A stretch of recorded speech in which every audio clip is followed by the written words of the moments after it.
দিনের আলোয় রাজনৈতিক দলের কার্যালয় রাতারাতি বদলে গেল ক্লাবে।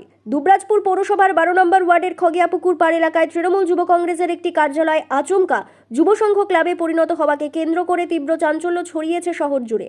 দলের শীর্ষ নেতৃত্বকে না জানিয়ে কিভাবে একটি দলীয় কার্যালয় এভাবে ক্লাবে রূপান্তরিত হলো তা নিয়ে ক্ষোভ উগড়ে দিয়েছেন দুবরাজপুর পৌরসভার চেয়ারম্যান পীযূষ পাণ্ডে।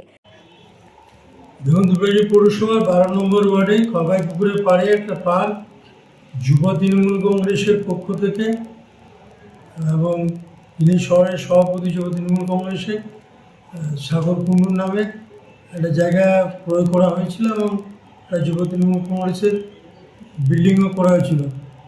সাথে সাথে কিছুটা অংশ আমাদের দুবরাজপুর পৌরসভাকে দিয়েছিল, যেখানে একটা ছোট্ট একটা রুম করে দেওয়া হয়েছিল, কোনো লোকজন এলে ওই এলাকায় বসবে বলে। এবং সেটা আমি অভিযোগটা আপনাদের কাছে শুনলাম, আমি দেখছি, দরকার আমি নিজের সচেতন তদন্ত করে দেখছি এবং আমি আমার দলের যারা দায়িত্ব রয়েছে তাদেরও সহসভাপতি, জেলার সহসভাপতিদের বলছি এটা তো অবাঞ্ছনীয় নয়, যেটা ভাই দলিল যুব তৃণমূল কংগ্রেসের পক্ষে কেনা আছে সেটা কোনো এক গোষ্ঠীকে বা কোনো ক্লাবকে দেওয়া ঠিক নয়। আর কিছুটা পোর্শন সামান্য মতো একটু আমরা নিয়েছিলাম, যে ওখানে একটা বাথরুম পায়খানা একটা ছোট্ট রুম করার জন্য পৌরসভার পক্ষ থেকে, যদি ওখানে ডাক্তার বসানো বা এই ধরনের কিছু প্রোগ্রামের জন্য। তো যাক, আমি অভিযোগটা শুনলাম আপনাদের কাছে, বিষয়টা অবশ্যই তদন্ত করে দিই। জানা গিয়েছে ওই দলীয় কার্যালয়টি 12 নম্বর ওয়ার্ডের কাউন্সিলর তথা দুবরাজপুর শহর যুব তৃণমূল কংগ্রেসের সভাপতি সাগর কুণ্ডুর নামে নথিভুক্ত রয়েছে।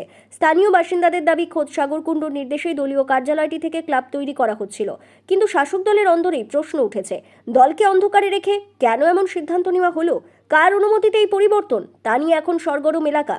এমনিতেই বিধানসভা নির্বাচনের ফলাফলের পর থেকেই রাজ্যের বিভিন্ন জায়গায় তৃণমূলের দলীয় কার্যালয় দখলের অভিযোগ উঠছিল বিজেপির বিরুদ্ধে।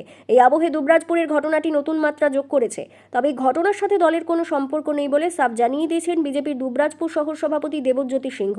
তিনি পাল্টা দাবি করেছেন বিজেপিকে বদনাম করার জন্য এসব করা হচ্ছে। বিজেপির পক্ষ থেকে স্পষ্ট নির্দেশ দেওয়া আছে, কেউ যেন কারো দলীয় কার্যালয় দখল না করেন। আমরা কখনোই কোনো জিনিস দুবরাজপুরে দখল করিনি, দখল করতে যাব না। দুবরাজপুর হচ্ছে একটা শান্তি শৃঙ্খলার জায়গা, সেই শান্তি শৃঙ্খলা বজায় থাকবে এবং এর দুর্নীতি হলে দুর্নীতির বিরুদ্ধে আমার সংগঠন বিজেপি সবসময় রুখে দাঁড়াবে। একদমই বিজেপি বদনাম করার জন্য এটা লেখা হচ্ছিল।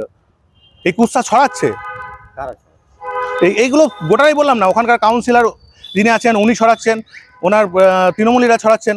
বিজেপি এই এতে বিশ্বাস করে না, দখলে বিশ্বাস করে না। বিজেপি চাই মানুষের উন্নয়ন করতে, দুবরাজপুরের উন্নয়ন করতে, দখল বিজেপি করবে না। সব মিলিয়ে দলের নিজস্ব কার্যালয় এইভাবে ক্লাবে পরিণত হওয়ার ঘটনায় গোষ্ঠীদ্বন্দ্ব নাকি অন্য কোনো সমীকরণ কাজ করছে তা নিয়ে দুবরাজপুরের রাজনৈতিক মহলে ব্যাপক চর্চা শুরু হয়েছে। বীরভূমের দুবরাজপুর থেকে লালটু মুখার্জির প্রতিবেদন, বীরভূম রার বাংলা।